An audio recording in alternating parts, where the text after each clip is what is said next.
Okay, hai Assalamualaikum semua. Thank you yang join. Walaupun tak ramai, tak apa. Kita nak feedback. Kalau boleh, Nurin dengan Winda, you dah guna tak? Dah guna ke spreadsheet?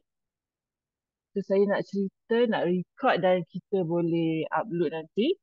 Alright, so uh, okay, so spreadsheet ni, okay, Nurin kata dah. Okay, spreadsheet ni, okay, first ialah tak ada apalah. So, goals ni yang uh, kalau anda nak tulis kat sini, anda boleh tulis. It's better untuk tulis sebab sometimes kita memang terlupa kita nak achieve apa tahun ni.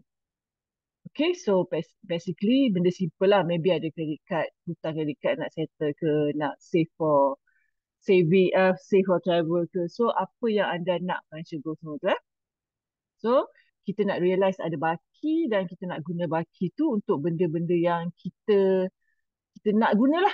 So kita tak nak terlupa tiba-tiba kita pergi belanja for something yang kita sebenarnya tak ada dalam financial goals kita. Alright, tu simple saya rasa banyak dekat IG saya. So setup seperti yang di dalam saya punya story, dalam saya punya apa YouTube video tu. Sebenarnya paling senang kalau memang kita kena buat setup ni dulu. Along the way, yes, kalau kita tiba-tiba masuk dan kita boleh masukkan, tak ada isu. Tapi bills ni benda uh, yang permanent lah, yang apa? Fixed expenses. Expenses ni dia more to variable expenses. Berubah-ubah. Ini yang paling banyak tracking kita lah usually ya. Okay, yang ini dah fix. So, wifi bayar sekali, air bayar sekali, TNB bayar sekali. Okay, benda-benda macam tu. So, emergency fund, along the way kalau you ada soalan, tu tanya ya. So, savings sebenarnya bergantung kepada orang. Sama ada dia nak semua sinking fund dia nak tengok lepas ataupun you nak tengok satu-satu sinking fund you, sinking fund raya, sinking fund travel, sinking fund korban, sinking fund sekolah, sinking fund apa lagi ya? Anniversary contohnya. So kalau anda nak tengok satu-satu, letak satu-satu. Okay, sebab apa yang dia akan reflect dekat dashboard. Dashboard So yang ni. Dia akan totalkan dekat sini tapi anda akan nampak sinking fund nampak kat sini. So nampak tiap-tiap bulan tu contribution berapa. So adakah itu yang kita nak tengok? Adakah itu yang kita nak tengok? So kalau ada orang dia tak nak tengok tu.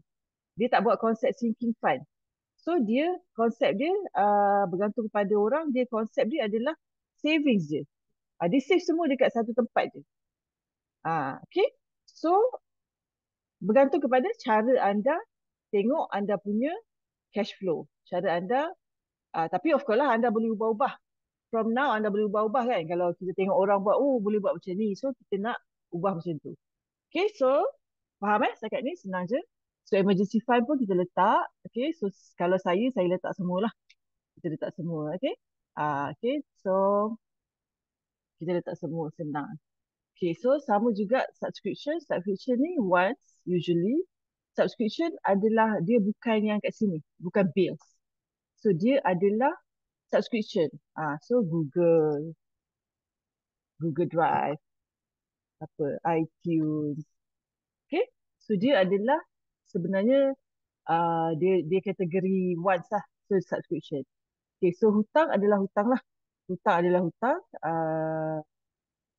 Saya kereta, so kalau ada kereta dua, kereta satu, kereta dua. Kalau nak senang sebenarnya nak terus letak kereta apa? Uh, Saga contohnya. Saga. So senang. Lebih particular lebih bagus. Okay, lebih particular lebih bagus. Lebih details lebih detail lebih bagus. Alright. So faham setup ni? Semua okay? Paling senang kat sini zero base je. Okay? Kalau automate dikira debt, yes, hutang. So hutang adalah hutang. Maksudnya kita berhutang lah means you kena bayar. You kena bayar kepada dia, bukan expenses. Sebab kita dah berhutang kat situ kan. Okay. Kalau expenses maksudnya dia means contohnya on credit card sama juga on credit card lah. Automate yes, hutang. Okay, senang, hutang je. So bank account. So bank account ni yang paling tricky sebenarnya. Macam mana kita nak tengok duit kita keluar masuk. To be honest, bab ni sebenarnya dia banyak benda yang variable. Maksudnya cara you nak tengok account you macam mana. Dan dia tak semestinya boleh accurate. Kecuali lah kita ni memang accountant, betul-betul kita accurate tracker kita ni. Sebab dia akan bergantung kepada kita punya track expenses ni. Kat sini ni. So kalau kita tersilap, satu sen kan kita tak record, it can be dekat kita punya bank account yang balance ni takkan takkan apa kita kata takkan accurate lah. So pada saya tak headache sangat pada bank account ni.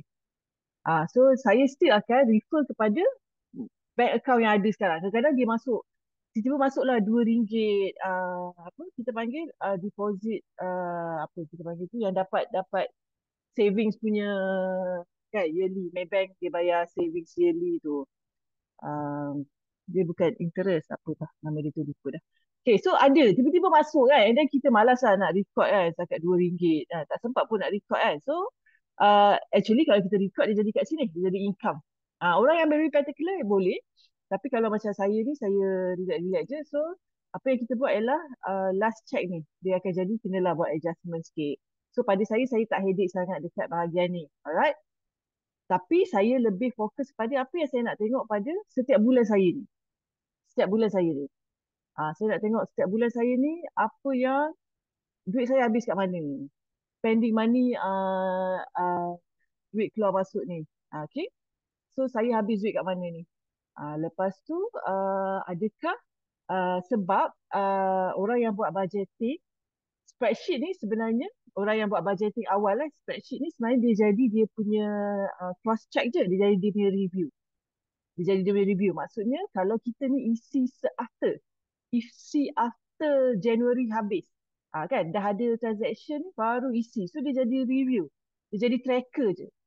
Review budget. Okay, barulah nampak macam oh January habis kat sini banyak. Okay. So dia ada dia akan ada dua lah, dua hala tuju. So kalau orang yang isi sebelum dan dia memang kat sini, you memang jadi you punya check.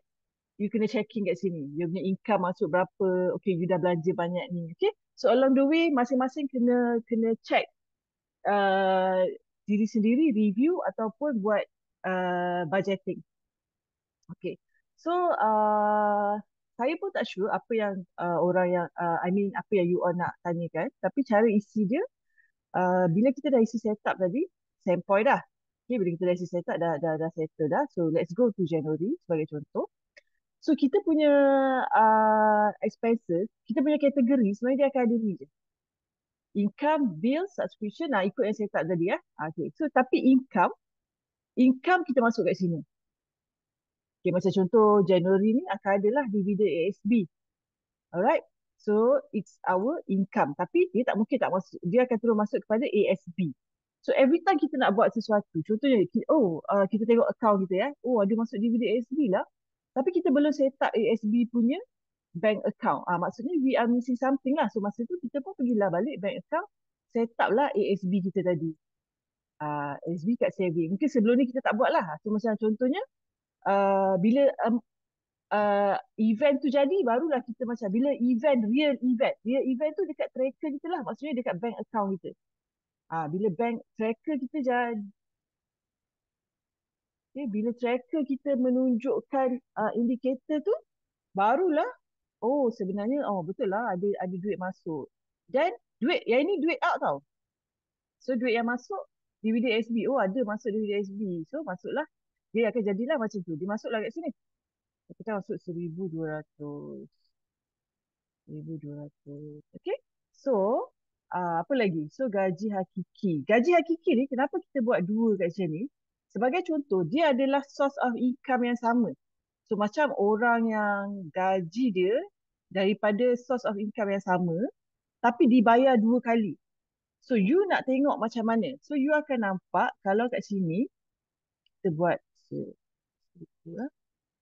so kat sini, dia tarikh yang berbeza ya, 1/1/1, 1/20/1. Tapi daripada orang yang sama, maksudnya daripada income yang sama kita dapat. So bila you tengok macam ni, dekat you punya annual total, dia akan nampak as gaji hakiki bulan tu 1,100. So nak tengok macam mana? Adakah you nak tengok ataupun you tak suka, you tak nak tengok macam tu? you nak tengok gaji kedua. You nak track gaji kedua you pada setiap 20 hari bulan tu, you nak track berapa. So dekat annual total you akan nampak gaji kedua ni 1,000. So preference macam mana? So tu yang kata Excel ni dia boleh kita alter ikut preference kita. So ada orang dia nak tengok berbeza, ada orang dia nak tengok sama. Okay. And then usually apa lagi? Lepas tu sama lah juga macam gaji isteri. Side hustle ni side hustle apa? Kena lebih spesifik lah. Contohnya apa ya? Dari mana ya? Shop. I pun tak sure. Side hustle. Contohlah dia buat Grab lah. Dia buat Panda contoh. Okay. So income daripada Panda.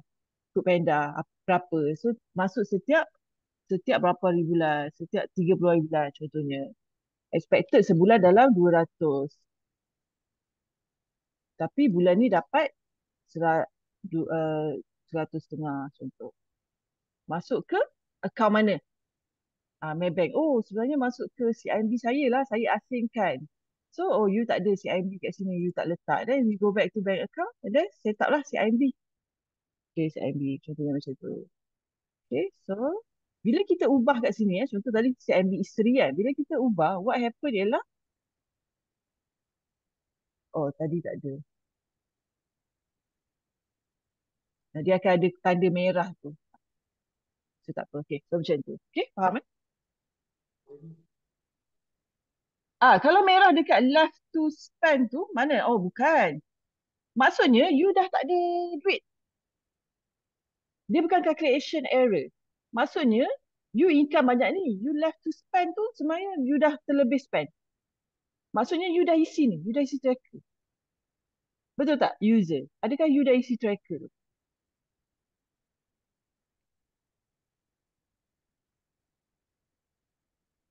Betul tak? Keadaan ni pun pening juga. Oh, belum. Bukan. Bukan. Betul. You dah isi tracker. Ah, left to spend tinggal 11,000. Left to spend ni, your income minus real expenses ni. Minus real expenses. So tengok ni, amount left to spend, you dah spend banyak ni. You dah out dah. Everything dah out. Sebab saya income berapa, jadi ikan January to zero. Okay. So, itu yang I kata, mula-mula dia ada, you kena masukkan. Income cycle gaji you kena masukkan. Sebab you income 28. You start spending bila? Terus spending kan? Cik user? Kalau you terus spending, you kena masuk income ni. Masuk je. Apa yang tak cantik ialah terus spending. Apa yang tak cantik kat sini je. Okay? Tapi you punya yang lain ni semua akan ngam je. So you kena masuk sini. 28-12 you punya income masuk je. Sebab kalau you tak masuk, cycle you bulan tu akan haywire. Tu yang negatif tu. Tapi duit you dalam account ada. Betul tak? So kita nak tengok gaji bulan tu kita habis banyak tu. So walaupun dia masuk 28-12, you kena letak. Boleh tak? Bila you letak, dia adalah income kat situ. Boleh? Faham? Okay. Alright. Okay, kalau tanya soalan lagi senang sebab I lagi senang nak cerita macam mana apa yang sebenarnya isu-isu dan kesnya. Okay. Boleh je, on je. On suara, on ni, tanya je. Okay. So, faham So, kita yang basic dulu. So, total income, kita masuklah kat sini. Expected yang you rasa berapa. Sebenarnya, bila macam ni kan, contoh I buang benda ni, kita buat yang repeat dulu kat atas ni. Tips dia, kita repeat dulu kat atas ni. Dividen ni setahun sekali. So, kita buang dulu. So, yang repeat tu, tak apa. Yang repeat tu, you tulis dulu. Yang repeat tu tulis dulu. So, ini repeated sources of income. So, repeated. So, apa yang kita buat ialah, kita copy, pergi ke February ni, paste. Okay, so tak payah tulis balik. Dia yang kita nak masuk extra tu, benda yang extra. Macam bulan 1 dividen ASB. Dia extra.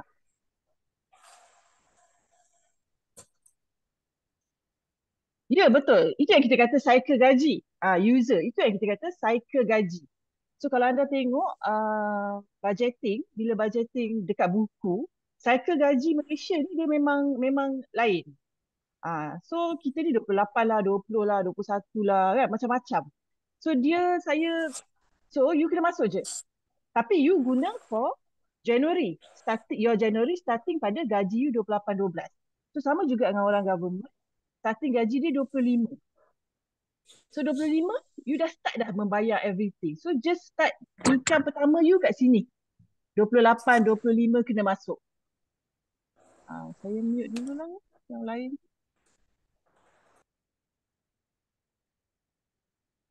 Okay. Kalau you ada soalan, you tanya je. Alright, okay. So faham bab tu? So kalau macam saya cakap tadi, cycle gaji, kita kena faham konsep cycle gaji. Memang dia tulis Januari ni, but you punya Januari, you tahu dia bermula dengan 28, 12. Tu cycle gaji you 28, 12 sampai the next gaji 27, 12. Yang jadi tak cantik dia dekat sini, kat sini. Tak cantik. You kena, dia bila you masuk je dia tak cantik. Tapi actually I dah ada yang ni, gaji. Tapi yang ni pun starting 20. Kita dah buat yang ni starting 20. Alright, tapi tu nanti I cerita balik. Okay, so now kita nak faham konsep. Tapi bila you tengok all transaction annual total semua dia masuk cantik je, tak ada isu Alright. Okay, apa lagi? Okay, so total income yang masuk untuk cycle gaji you tu, ni total expenses yang you dah belanja. Total expenses ni reflect daripada tracker you ni. You dah belanja. 6,920. Kita dah keluar dah duit tu. So maksudnya income you dah masuk. Tapi ni mungkin ada lagi income tak masuk ni. Katakan ah. So katakan income semua dah masuk. Tapi you baru belanja 6,920. You ada baki dalam duit you sebanyak 11,430. Tapi budget you maksudnya sebenarnya ada banyak lagi yang you tak bayar ni. Bil semua tak bayar lagi. Ni real belum jalan lagi. So sebenarnya walaupun kita rasa duit kita banyak, tapi sebenarnya left to spend bulan tu sebenarnya 1,600 je. Sebab kita dah buat yang set up tadi, kita dah siap-siap dah expenses kita, budget kita berapa. Faham tak? Budget kita berapa. So macam bills ni, bulan depan, yang ni dia dah daripada set up. Yang budget ni, bills kita kan tak berubah kan usually. So bila pergi Februari, you copy kat sini. Copy je untuk bills yang fixed expenses tadi.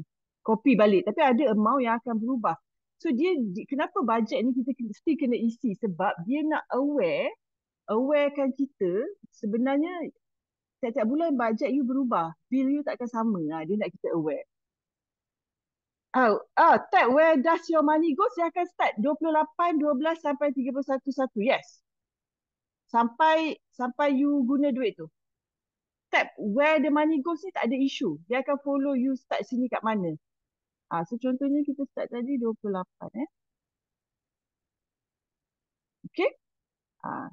28 raya 100 je 900. Tengok ni, simplify raya dah masuk. So 28, 12 pun tak ada masalah. Where does your money go? Dia akan reflect je. Okay. Yang tak nampak cantik yang ini. Tapi nanti ni I explain later. Sebab kita actually dah ada yang ni. Okay. Alright. So, okay, faham User, faham ya? Okay. Okay. So, yang penting sebenarnya kita nak tengok ni, duit kita habis kat mana. Kan? Betul tak? Okay. Alright. Okay. Ada lagi? Faham. Okay, yes. Okay, so, settle So, left to budget, maksudnya, walaupun duit you ni banyak lagi 10,000, tapi sebenarnya, dalam you punya income tu, you sebenarnya dah ada 6,600 sepatutnya yang dibayar. Bayar tu pergi mana? Tengoklah ni, real ni semua tak jalan lagi ni. Maksudnya duit tu semua belum keluar. So sebenarnya kita tak adalah banyak sangat nak spend tu. Faham tak maksud dia? Sebenarnya left to spend ni angan-angan je lah. Walaupun ada 10,000, sebenarnya 6,600 adalah semua expenses yang kita dah calculate tadi. Yang kita dah calculate every month yang recurring tu. Okay. So semua ni belum. Real ni dia akan pergi dia akan masuk dari transaction tracker. Apa yang kita tak boleh isi ni, yang grey ni kita tak boleh isi. Budget ni kena isi repeated every month. Kenapa? Sebab nak ada awareness tu. Yang sebenarnya, budget kita macam ni. Budget sebenarnya bulan ni wifi lebih. air sebenarnya lebih. Dia nak kena ada awareness sebab tu budget tu sentiasa kena isi. Kalau kita buat budgeting dekat planner pun, budgeting tu always kena isi sebab itu memang konsep budgeting, menimbulkan awareness. Okay, faham eh? Alright. Jeng, jeng, jeng. So, real tu dari mana? Real tu dari transaction tracker. So, ini yang saya kata, kalau kita tak isi kat sini, dia tak jadi apa. Tak jadi apa. Alright. So, real ni, bila kita saving dengan expenses, dia akan keluar terus. Bill akan keluar terus. Minus Tapi bila saving, you kena you kena buat dekat bank account. Kat sini. Itu yang saya kata awal-awal tadi, bank account ni kadang-kadang orang yang nak cepat dia tak tengok sangat pun, tapi konsep dia sebenarnya macam ni lah. Bila you transfer 900 raya dia bukan expenses dia bukan expenses, dia adalah saving. So dia kena masuk to your saving account, daripada check-in to your saving account. So mana tadi pergi, hilang dah. Okay, okay, okay. Account for balance, keluar dari Maybank. So far ada soalan ke?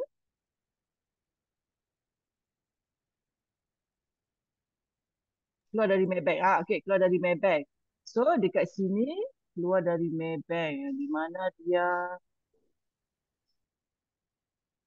Okay, kena tengok yang saya punya setup tu. Awal-awal Account transfer 600. Okay, so account masuk kat sini. Saving masuk kat sini. Tapi kalau kita tak buat dekat sini, kalau kita tak buat kat sini, annual total tak masuk lah. So, nampak tadi, saving raya. Save SF raya. SF raya. Okay, apa yang isi dia naik dulu? 900. Alah. 900 saya tadi. Oh, 900. Okay, jangan silap transfer. So, bank account, transfer ke dari checking ke sini, mana? 900. So, kalau kita kena buat ni sebab kita nak masuk dekat annual total ni nak nampak. Oh, setiap bulan ada SF raya. Okay, faham Boleh ke faham? Okay, sebab apa yang saya cerita ni sebenarnya di setup tu lah. Right. Jeng, jeng, jeng. Lagi. Okay. So yang ini usually subscription ni pun sebenarnya fix. So apa yang kita dah tulis kat sini, apa yang kita dah set up awal-awal kat sini, kita copy paste lah. Tapi copy paste, you tak boleh copy paste dua ni. Boleh ke? Saya buat tak ni. Oh tak boleh sebab ini adalah grey cell. Okay, sorry. So you memang kena copy paste you punya budget ni je. Control copy. Pergi kat February. Masuk. So samalah. So tak adalah perlu buat banyak kali. Lepas tu buat adjustment. So subscription biasanya tak berubah lah. Unless ada perubahan lah kan. Subscription selalu tak ada berubah. Yang ni pun selalunya follow your budget. Tapi yang real tu ada perubahan kat sini. Okay. So yang mungkin berubah. 2 minit lagi. Okay. Yang boleh berubah ialah expenses variable ni. Okay. Ini semua konsep budgeting lah. Alright. Apa lagi? Soalan? Okay, so sama juga. Okay, lepas tu saya nak bagi tahu, ada awal-awal, siapa yang beli awal-awal, I figured ada something dia kat sini dia tak keluar tau. Dia punya budget name dia tak drop down. Maksudnya you isi kat sini 900, tiba-tiba kat sini tak ada. So apa yang kita boleh buat ialah, kita boleh tengok, kita boleh copy je sel yang bawah ni letak ke atas. Tapi siapa yang beli lambat-lambat, saya dah repair lah benda tu. Okay. So kalau tiba-tiba isi kat sini dia kosong kan. You just isi ke bawah je. Isi yang bawah. Pergi tengok drop bawah ada drop down. Okay. Jalan je. So kosongkan yang atas. Okay. Apa lagi Lagi soalan? Senyap je you all ni. Okay ke tak okay? Okay ke tak okay? Sebab saya tak sure apa yang you all tak faham. So kalau you all tanya, boleh tu jawab lah. Okay. Syahira kata okay. Alright. Okay. Apa tadi? Okay. So annual total ni kalau anda rajin kan, why not isi 2023? Sebab once kita isi 2023, kita tabulate 2023 punya review lah, kita buat review kan. Kita nak nampak annual dashboard ni cantik-cantik. Okay, so cuba isi annual 2023. Idris Musa, Cik Idris. Siapa yang tadi semalam dia nak masuk, dia nak tanya soalan tu? Okay, saya belum buat. Uh, ini kan, yang ini saya belum buat. Alright, so yang ini nanti saya akan upload. Sebenarnya, deck calculator, you nak dengar ke deck calculator? Senang je deck calculator ni. Okay, tapi saya nak bagi you all faham kat sini dulu. Okay, ada satu. Okay, kejap Okay. Okay, siapa yang follow saya dah lama, kita menggunakan konsep sinking fund, betul tak? Sinking fund So bila kita apa jadi bila kita nak guna duit sinking fund? Okay, so yang ini memang try and error lah sebab dalam kita nak include konsep tu. So apa yang jadi ialah yang saya dah try buat tapi mungkin ada cara lain lah. So kita kena try together. So pada masa kita menggunakan sinking fund ataupun emergency fund, dia menjadi income bulan tu. So kalau saya akan buat macam ni, guna EFSF. Anda boleh asing lah guna EF ataupun guna SF. So katakan bulan tu kita menggunakan SF raya. Maksudnya kita ambil duit daripada yang kita dah simpan last year, kita menggunakan sebanyak, kita dah nak start shopping raya, kita menggunakan sebanyak 3,000. So dia ni masuk sebagai income 3,000. The problem with ni, dia akan jadi haywire dekat bank account. You kena try lah.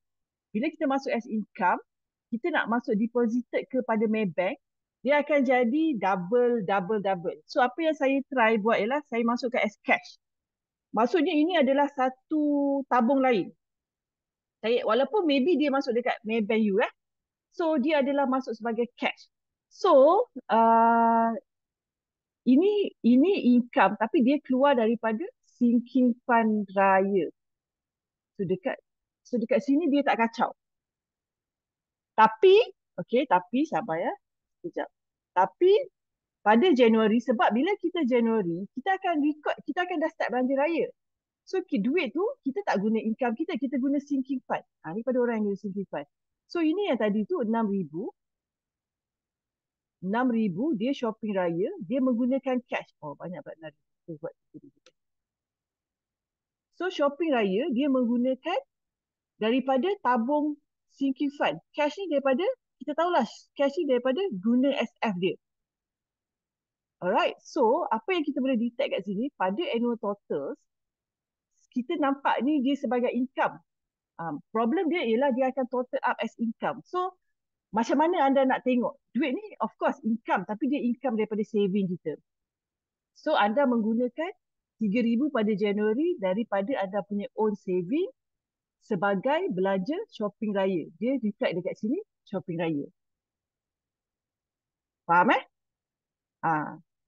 So, kita tak maksudnya kita nak cakap kat sini, kalau kita dekat Januari, betul lah sebab real life ni kita menggunakan duit sinking fund kita. So, duit sinking fund bukan duit income. Dia additional. Tapi kalau kita buat, dia jadi masuk ke Maybank, dia akan detect as double income. Kalau anda try, anda boleh nampak nanti. Kalau 4 minit je. Duit yang you terima, Suri tanya, duit yang you terima as net yang masuk account you. Real adalah yang masuk account you. Sebab duit tu je yang boleh spend. Okay? Duit tu je yang boleh spend. So, dia kena, apa yang masuk account you? Kita kena ingat, real ni adalah transaction yang masuk account you. Sama juga transaction tracker, apa yang keluar daripada account you. Kita tak nampak EPF dengan lain-lain tu keluar dalam kita punya account. Maksudnya apa yang masuk dalam Maybank kita, masuk dalam account bank kita, ini. Betul? Okay? Faham So jangan tulis whatever yang EPF tax deduction. Tak payah. Tak perlu. Alright? Kenapa? Sebab ni kita left to spend. Kalau kita masuk EPF tak ada dah. Unless you nak record pula EPF you kat sini, tu lain cerita lah. You nak record satu-satu, after tu kalau boleh you nak buat, you kena record kat sini, you ada satu section EPF. So every month, itu okay, actually bagus jugalah I think. Because you nak nampak EPF you naik. EPF you akan nampak dekat EPF as annual saving. Okay, in a way boleh lah. Tapi kalau I macam malas sikit lah. So kita just refer EPF yearly je kan. So kalau suri macam mana? You rasa you nak tengok ke? You rasa you tak nak tengok? Pada I apa yang cash I dapat, I nak tengok dekat sini. Ah, okay? So I tak sure about you tu. I kata Excel spreadsheet kita ni, kita boleh nampak apa yang kita nak nampak. Kalau macam I tak nak nampak lah. Alamak, remaining 3 minutes. Okay. Uh, ada orang kat bawah. Sekejap Okay. So kita go to debt calculator ya. Okay. So yang this one 1 2 3 ni net worth dia okay sekali. Sorry 1 2 3 challenge dia adalah independent. Independent. Okay, kejap. I rasa kita stop kat sini. We go to the link next session. Sorry I punya Zoom free. I dah stop tu. So we go to next session. Ada link next session. Boleh ya? Okay, bye. Masuk ikut tepi. Ali, sekolah lah.